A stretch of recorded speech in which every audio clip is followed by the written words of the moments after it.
이튿날 새벽 하운이 잠에서 깼다. 객자는 조용했고 아직 장사치들도 일어나지 않은 시간이었다. 창밖은 어두웠으나 동쪽 하늘이 아주 조금 밝아오려 하고 있었다. 하운이 문 밖에 기척을 느끼고 잠에서 깬 것이었다. 하운이 조용히 일어서서 벽에 기댄 검을 손에 들었다. 발소리를 죽이고 문 앞에 섰다. 아주 작은 노크 소리가 조심스럽게 들렸다. 들키지 않으려는 소리가 아니라 자는 사람을 배려하는 소리였다. 하운이 문을 열자 소란이 앞에 있었다. 흰 도포가 아니고 어두운 새컷옷이었다. 머리를 단단히 묶고 야행하러 온 차림새였다. 놈이 지금 움직인 겁니까? 소란이 고개를 끄덕였다. 예, 방금 막 움직였습니다. 칠성을 깨웠다. 쥐새끼가 드디어 움직였대요? 그래, 방금 소식을 들었다. 칠성이 눈을 비비며 자리에서 일어섰다. 잠을 자다 깬 사람 같지 않고 말을 듣자마자 나갈 준비를 끝마쳤다. 셋이 복도로 나오자 소란이 낮게 말했다. 청문 외문 제자 중에 유연이라는 자가 있습니다. 나이는 30 초반이고 낙양성에 머문 지 벌써 4년이 되어 청운문 내부 사정에 아주 밝은 자입니다. 처음부터 그 자를 의심하고 계셨습니까? 스승님께서 3달 전부터 은밀히 눈여겨보셨습니다. 확실한 물증이 없어서 지켜보고만 있었지요. 그런데 소란이 잠깐 멈추었다. 바로 오늘 밤 유연이 몰래 청운문 담을 넘는 것을 저희 쪽 감시조가 똑똑히 목격했습니다. 지금 어느 방향으로 향하고 있습니까? 남쪽 후미진 골목입니다. 다행히 아직은 저희 감시망 시야 안에 있습니다. 하운이 말했다. 지체할 시간 없으니 바로 안내해 주십시오. 낙양성의 밤이 가장 깊은 시간거리는 아주 조용했다. 주점은 닫혔고 야경꾼만 드문드문 순찰하는 시간이었다. 달도 등불도 없었고 골목도 어두웠다. 청운문 외곽 담길을 따라 셋이 빠르게 남쪽으로 내려갔다. 소란이 앞에서 길을 안내했다. 익숙한 길인 만큼 눈 감고도 다닐 수 있는 사람처럼 발걸음이 흔들리지 않았다. 한 블록쯤 내려갔을 때 소란이 멈췄다. 벽 한쪽에 청운문 제자 하나가 서 있었고 20대 초반의 젊은 남자였다. 소란이 낮게 물었다. 놈은 지금 어디로 향했느냐? 저작거리 방향으로 향했습니다. 아직 다른 박질은 치지 않고 평범하게 걷고 있습니다.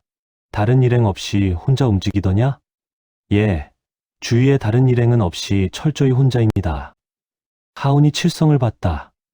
사제, 여기서부터는 둘로 갈라져서 쫓는다. 알겠어요, 사형. 제가 오른쪽으로 돌아갈게요. 칠성이 오른쪽 골목으로 먼저 빠져나가자 하운이 소란을 봤다. 소란 낭자는 더 오지 말고 여기 남아 계십시오. 저도 함께 가서 돕게. 놈의 움직임이 변칙적이라 오히려 위험해질 수 있습니다. 부디 여기서 대기해 주십시오.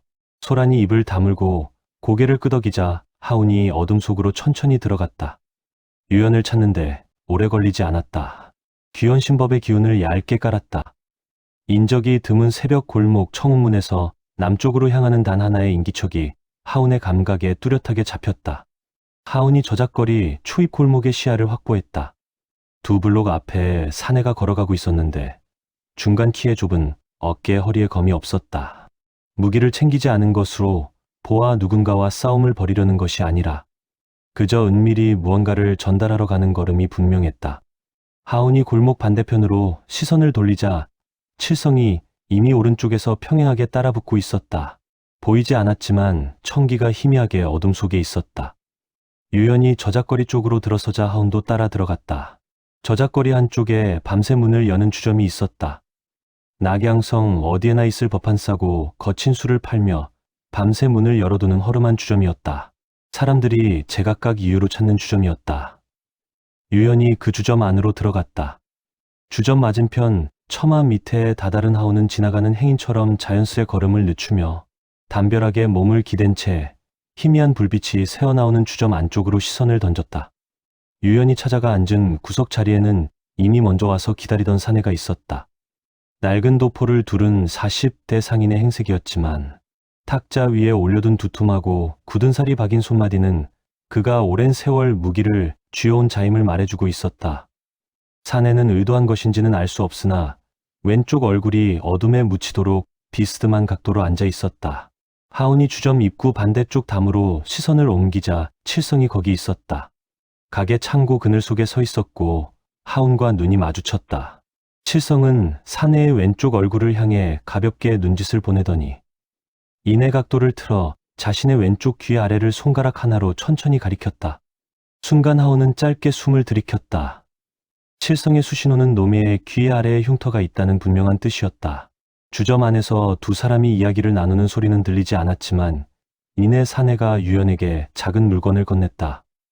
유연이 그것을 받아 도포 안에 넣자 사내가 탁자 위에 동전 몇 잎을 놓았다. 유연이 자리에서 일어섰다.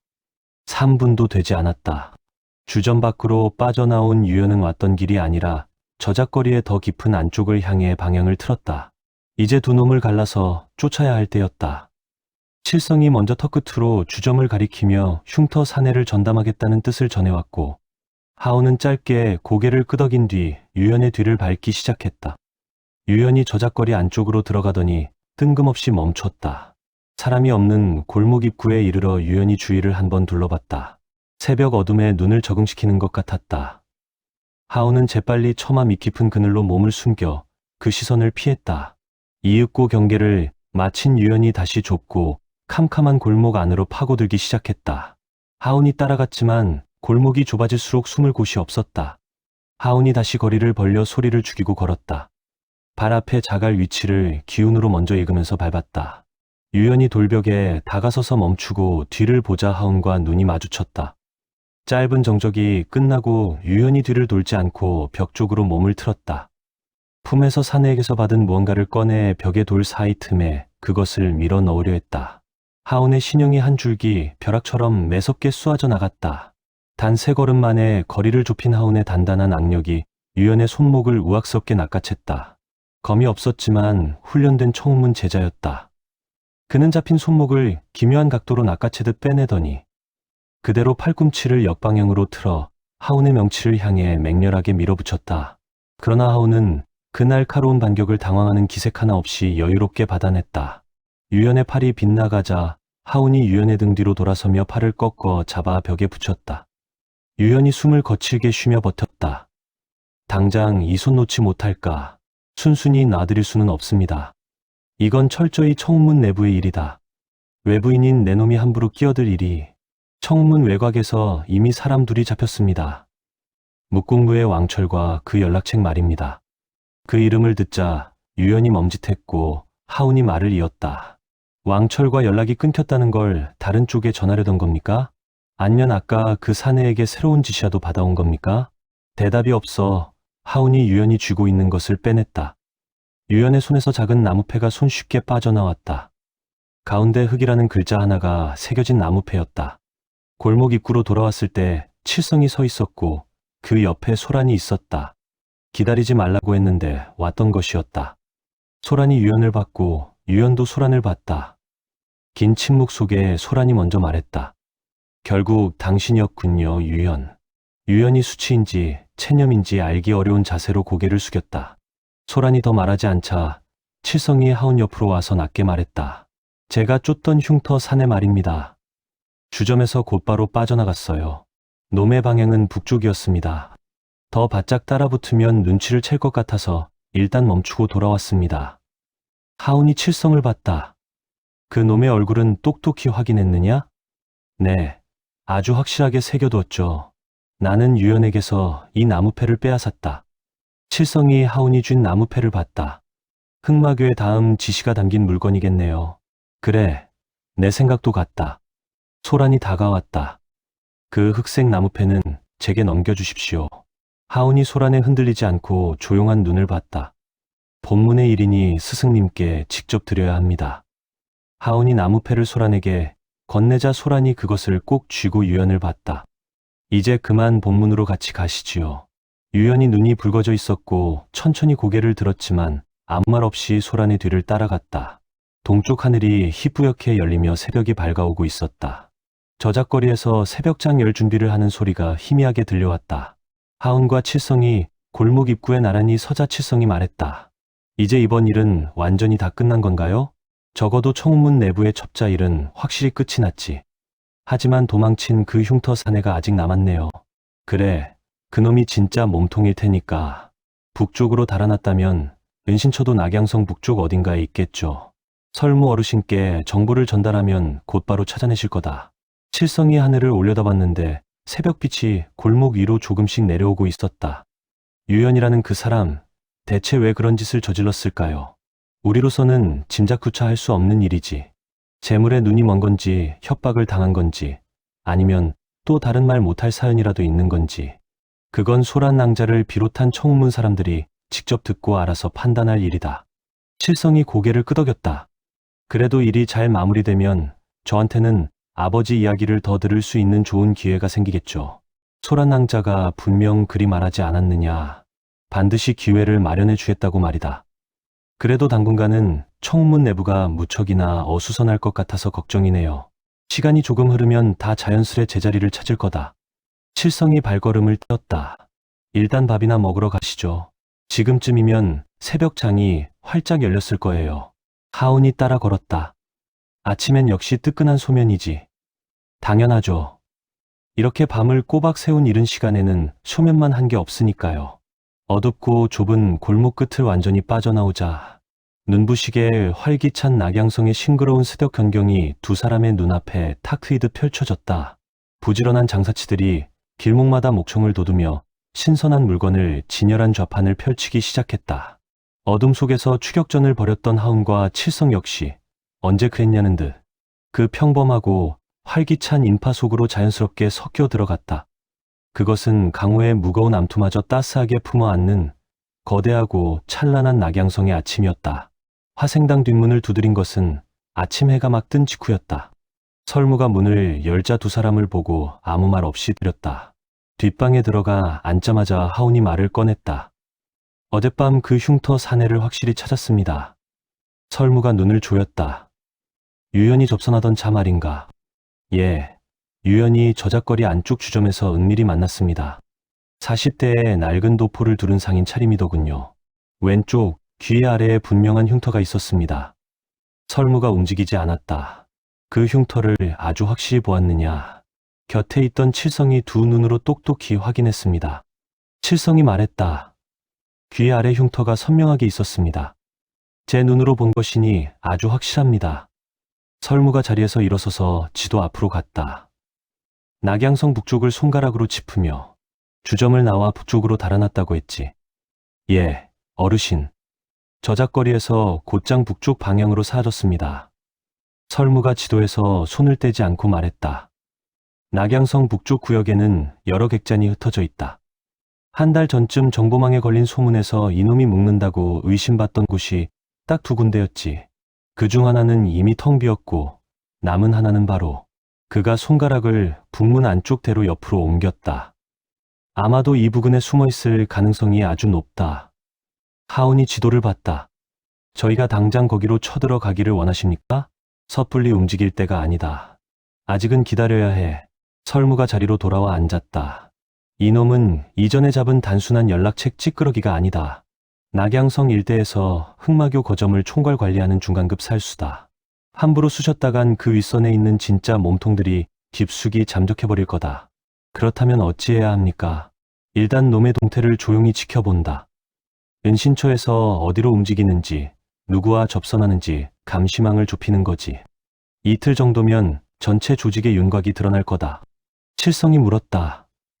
그럼 당분간 저희는 어떻게 대기하고 있을까요? 밤새 고생했으니 오늘 하루는 푹 쉬도록 해라. 두 사람이 잠깐 서로를 봤다. 설무가 그것을 보고 말했다. 내 입에서 쉬하는 말이 나오니 그리도 이상하게 들리느냐. 정말이지 마음 편히 쉬어도 괜찮은 겁니까? 거친 강호 일에도 마땅히 쉬어가는 날이 있어야 하는 법이다. 그래야 진짜 칼을 뽑고 움직여야 하는 날에 제대로 기력을 쓸 수 있으니까. 칠성이 고개를 끄덕였다. 어르신의 그 귀한 말씀은 아주 감사히 진심으로 받들겠습니다. 설무가 칠성을 봤다. 그리고 염두에 둘 일이 하나 더 있다. 무슨 일이신지 말씀해 주십시오. 아마 오늘 오후쯤에 청문 쪽에서 연락이 하나 올 것이다. 소란이 어젯밤 일을 제 스승에게 고스란히 전했을 테지. 그러니 부름이 오거든 절대 거절하지 말고 응해라. 칠성이 굳었다. 아버지를 안다는 그 청문의 어르신이 절 부르신단 말씀입니까? 그래, 짐작한 대로 흑영의 옛 동문이다. 그 어르신이 굳이 저를 따로 만나겠다는 겁니까? 평생을 그리워하던 흑영의 친아들이 낙양성 바닥에 나타났다는데 어찌 당장 만나보고 싶지 않겠느냐? 칠성이 아무 말도 하지 않았고 하운이 칠성 쪽을 슬쩍 봤다. 설무가 말했다. 그리 무거운 마음으로 갈 자리가 아니다. 내 아비의 발자취를 찾는 길이니 그냥 편안히 다녀오거라. 객잔으로 돌아온 칠성이 방에 들어서자마자 자리에 앉았다. 하운이 물 한 잔을 가져다 탁자 위에 두자. 칠성이 잔을 들지 않고 물었다. 사형은 처음에 우리 스승님을 배웠을 때 기분이 어땠습니까? 너무 어릴 적 일이라 세세한 기억은 잘 나지 않아. 그래도 가장 처음 배웠을 때의 강렬한 기억이라도 있을 것 아닙니까? 하운이 자리에 앉았다. 내가 청운문 기재 선발에 떨어지고 정처 없이 떠돌다 백운산 계곡에 있을 때 갑자기 등 뒤에서 나타나셨어. 스승님께서 아무 말 없이 주먹밥 한 덩이를 주신 게 전부였지. 스승님께서 무척이나 차가운 분이셨습니까? 아니다. 그저 천성적으로 쓸데없는 말이 없으신 분일 뿐이지. 오히려 저는 속을 알 수 없는 그런 분이 대하기 훨씬 더 어렵더라고요. 하운이 칠성을 봤다. 청운문의 그 어르신은 결이 다를 수 있어. 내 아버지 이야기를 그토록 오래 마음에 품고 계신 분이라지 않느냐. 사실은 그게 저를 더 조심스럽고 어렵게 만들기도 해요. 어째서 그런 마음이 드는 거냐. 저보다도 제 아버지를 훨씬 더 잘 알고 계실 수도 있으니까요. 하운이 그 말을 들었다. 오히려 그건 내게 아주 좋은 일이야, 사제. 그게 저한테 좋은 일인 걸까요? 내가 미처 몰랐던 아버지의 진짜 모습을 새로 알 수 있지 않을까? 칠성이 잠시 침묵했다. 사형 말씀을 듣고 보니 과연 그렇게 생각할 수도 있겠네요. 그러니 지레 겁먹고 긴장할 필요는 전혀 없다. 칠성이 물잔을 들고 한 모금 마시고 내려놓았다. 막상 찾아가면 대체 무슨 말부터 꺼내야 할지 모르겠어요. 그냥 편안히 가면 돼. 억지로 무슨 말을 할지 거창하게 준비하지 않아도 괜찮아. 사형은 항상 뭐든 참 쉽고 태평하게 말씀하시네요. 원래 잔뜩 준비해서 가면 입이 굳어서 더 어색해지는 법이지. 칠성이 피식 웃었다. 혹시 방금 그 말도 사형의 뼈아픈 경험에서 우러나온 충고입니까? 어릴 때 스승님께 올릴 번듯한 첫 인사를 밤새 준비했다가 막상 입을 열자마자 하얗게 다 잊어버린 적이 있었지. 칠성이 웃음을 터뜨렸다. 세상에 늘 완벽한 사형도 그렇게 긴장해서 실수한 적이 다 있었어요? 처음엔 강호의 누구라도 다들 한 번씩은 겪는 일이다. 칠성이 웃으면서 자리에서 일어섰다. 마음이 좀 편해졌으니 일단 든든하게 밥이나 챙겨 먹고 오겠습니다. 오후가 되자 예상대로 청운문 쪽에서 연락이 왔다. 소란이 직접 온 것이 아니고 청운문 제자 하나가 짧은 쪽지를 들고 왔다. 오시 청운문 외문별원. 칠성이 쪽지를 접어 넣자 하운이 말했다. 마음이 쓰이면 내가 같이 가줄까, 사제? 칠성이 잠깐 생각했다. 아닙니다. 제 아버지 일이니 이번엔 저 혼자 갈게요, 사형. 그래, 내 뜻이 정 그렇다면 잘 다녀오거라. 대신 제가 돌아오면 밤새도록 제 이야기를 좀 들어주셔야 해요.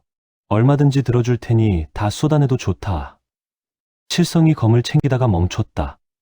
어르신을 뵈러 가는데 이 무거운 검을 굳이 차고 가야 하나요? 명색이 무림의 청운문에 가는데 검객이 검을 두고 가는 모양새가 훨씬 더 이상하지. 듣고 보니 사형 말씀이 참으로 지당하네요. 칠성이 검을 차고 방을 나섰다. 청운문 외문별원은 본원에서 한 골목 떨어진 작은 건물이었다. 담장이 낮고 마당에 나무가 한 그루 있었는데 늙은 느티나무였다. 봄이 되면 넓은 그늘을 들이울 것 같은 나무였지만 지금은 가지만 남아 있었다. 소란이 문 앞에서 기다리고 있었다. 드디어 오셨군요. 칠성이 고개를 숙였다. 어르신께서는 안에 계십니까? 예, 안에서 줄곧 기다리고 계십니다. 소란이 문을 열고 칠성이 안으로 들어갔다. 좁은 방 안에는 창문 하나와 탁자 하나, 그리고 의자 2개가 놓여 있을 뿐이었다.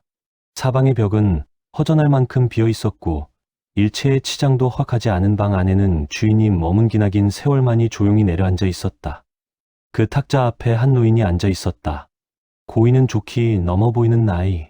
새하얗게 센 백발에 몸은 작고 말랐으나 등허리만큼은 바위처럼 곧았다.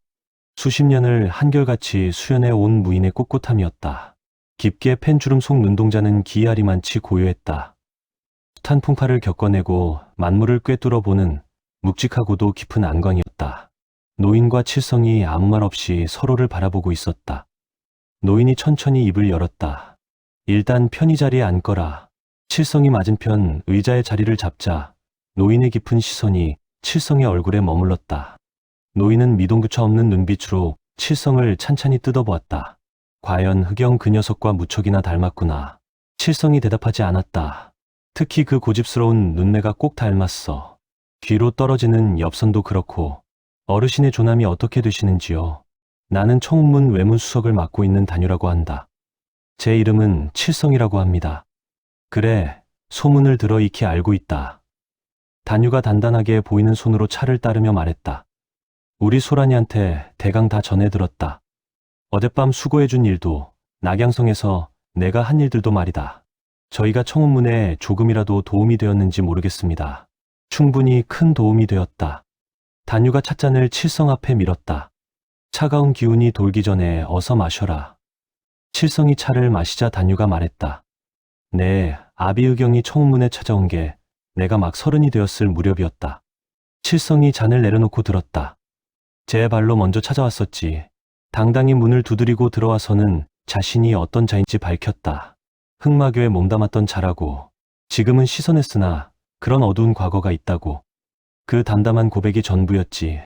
그래서 그 고백만 듣고 곧바로 본문에 받아주신 겁니까? 단유가 창밖을 바라보며 말을 이었다. 내가 한창 젊었을 적에는 사람을 판단할 때 결코 과거의 굴레로 보지 않겠노라 다짐했었다. 흑영을 마주하고 나서 그 다짐이 그저 겉발린 말뿐인지 아닌지 내 스스로 시험을 받게 된 거지. 어르신 스스로를 시험하셨단 말씀입니까? 내 굳은 신념을 직접 현실에 적용해 볼 기회가 생긴 것이었지. 그 녀석을 받아들이지 않는다면 내 신념은 그저 허울 좋은 말장난에 불과한 것이 될 테니까. 칠성이 그 말을 들었다. 그 결정을 내리신 것에 대해 후회하신 적은 없으셨습니까? 단 한 번도 후회한 적은 없다. 단유가 칠성을 봤다. 흑영은 참으로 우직하고 성실한 사람이었다. 비록 말수가 적고 살가운 성정은 아니었지만 한 번 맡겨진 일은 단 한 번도 어기거나 그친 적이 없었어. 그렇게 꼬박 10년을 내 곁에 있었다. 그렇게 10년을 지내고 호련히 청운문을 떠나셨군요. 누가 내쫓은 게 아니라 스스로 나간 거다. 어느 날 아침 빈 방에 아주 짧은 쪽지 하나만 덩그러니 남겨두고 말이지. 단유가 찻잔을 들며 말했다. 더 이상 문파에 폐가 될 수 없다. 부디 강령히 잘 지내시라. 남겨진 말은 그게 전부였어. 칠성이 창밖을 고자 마당의 느티나무 가지가 바람없는 오후 하늘에 그대로 서 있었다. 떠나실 때 스라에 아들이 하나 있다는 말씀은 일절하지 않으셨습니까? 전혀 없었다. 적어도 청운문을 떠날 그 당시에는 말이다. 사실 저는 말입니다. 칠성이 말했다. 제 아버지가 과거에 청운문에 몸담으셨다는 사실을 까맣게 몰랐습니다. 그저 낙양성 저작거리에서의 모습만 알았어요. 아픈 사람에게 약을 팔고 제게 따뜻한 밥을 지어주고 밤이면 잠드는 걸 지켜봐 주시고 제게는 그저 그런 평범하고 다정한 사람이었어요. 단유가 들었다. 그리고 제가 고작 7살이 되던 해에 세상을 떠나셨어요. 정확한 이유도 잘 몰랐습니다. 그저 깊은 병환이라고만 들었는데 단유가 말했다. 나도 그렇게 들었다. 칠성이 단유를 봤다. 어르신께서도 그 사실을 알고 계셨습니까? 그 녀석이 낙양성을 완전히 떠나버린 게 아니었으니까. 가끔씩 내게로 은밀히 소식이 들어오곤 했지. 저작거리 구석에서 작은 약재상을 한다고. 눈에 넣어도 아프지 않을 아들이 생겼다고. 그리고 어느 해인가 깊은 병을 얻어 결국 세상을 떠났다고 말이다. 칠성이 오랜 침묵 끝에 말했다. 살아생전에 아버지가 어르신을 뵙고 싶다고 말씀하셨습니까? 단유가 잠깐 있다가 말했다. 그랬지. 칠성의 얼굴이 굳어지자 단유가 조용히 말을 이었다. 내게 가끔 안부 편지를 보내왔다. 아주 짧은 문장들이었는데 낙양성 동쪽 어귀에서 조용히 지내고 있다. 아들이 하루가 다르게 잘 크고 있다. 기회가 닿는다면 꼭 한번 찾아뵙고 싶다. 그렇게 적혀 있었다. 그런데도 끝내 한 번을 만나주지 않으셨던 겁니까? 그 무렵 흑마교 놈들의 그림자가 여전히 우리 주변을 맴돌고 있다는 것을 눈치채고 있었다. 내가 섣불리 찾아갔다간 오히려 흑영에게 표적이 될 수 있는 흔적을 남길 것 같았어. 흑영 그 녀석도 필시 그걸 알았기에 끝내 짐이 되기 싫어 찾아오지 못한 거였을 게다. 칠성의 시선이 탁자 위로 떨어지자 단유가 말했다. 결국 지켜주지 못해 정말 미안하구나. 칠성이 단유를 보며 말했다. 어르신께서 제게 미안해하실 일이 절대 아닙니다. 머리로는 알아도 마음은 그렇지 않구나. 단유가 찻잔을 내려놓았다. 내내 마음에 무거운 돌덩이처럼 걸려 있었다. 아주 참 오래도록. 방 안에 오후 햇빛이 창을 통해 비스듬히 들어오자 칠성이 말했다. 아버지가 낙양성에서 지내시는 동안 제게 정말 한없이 잘해주셨습니다. 고작 7살짜리 피덩이 입장이었지만 단 한 번도 사랑이 부족하다고 느낀 적이 없었어요. 단유가 칠성이의 이야기를 들었다.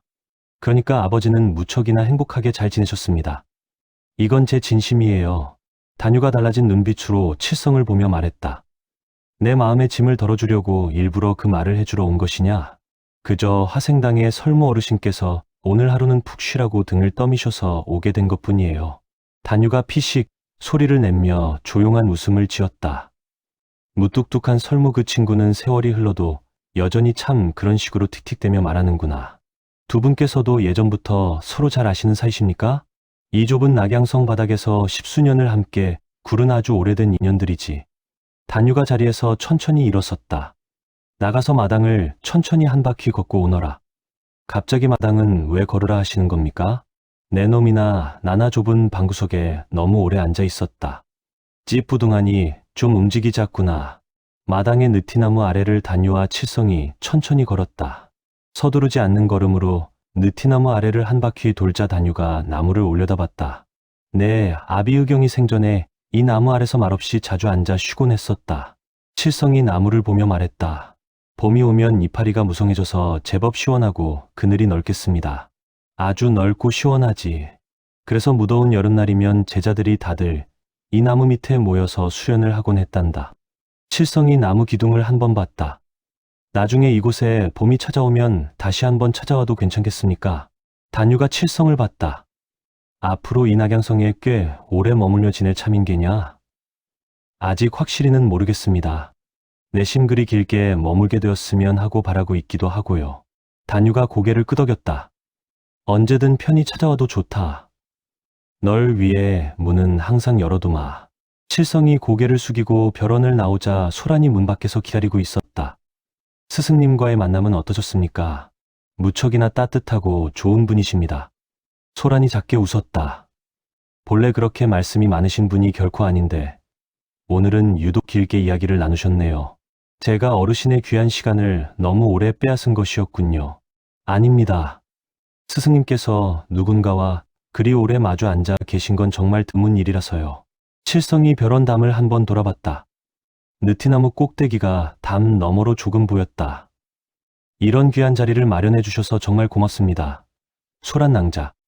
소란과 인사를 하고 칠성이 골목으로 나섰다. 객잔으로 돌아왔을 때 하운이 방 안에서 수련 중이었다. 하운이 수련을 멈추고 칠성을 고자 칠성이 방에 들어서며 말했다. 참으로 따뜻하고 좋은 분이셨어요. 잘 다녀왔다니 참으로 다행이야. 제가 미처 몰랐던 아버지의 예시하기를 참 많이 들려주셨어요. 나중에 쉴 때 내게도 찬찬히 들려줘. 칠성이 자리에 앉으며 잠시 조용히 있다가 말했다. 생전에 아버지가 마당에 그 큰 느티나무 아래서 말없이 자주 앉아 계셨다고 하더군요. 하운이 칠성 이야기에 귀를 기울였다. 왜 그리 홀로 앉아 계셨는지 이제는 왠지 알 것만 같아요. 어째서 그리 생각하는 거야? 원래 말이 없는 사람에게도 마음 편히 머물 곳이 필요한 거잖아요. 그저 조용히 홀로 있어도 전혀 이상하지 않은 그런 자리 말입니다. 하운이 잠깐 칠성을 봤다. 너에게도 마음 편히 쉴 수 있는 그런 자리가 늘 있잖아. 칠성이 하운을 봤다. 그 자리가 대체 어디에 있는데요? 바로 내 옆, 내가 있는 이 자리지. 칠성이 잠시 그 말을 듣고 가볍게 웃었다. 그렇게 말씀해 주셔서 정말 고마워요, 사형. 창밖으로 낙양성의 오후가 조용히 기울어가고 있었다.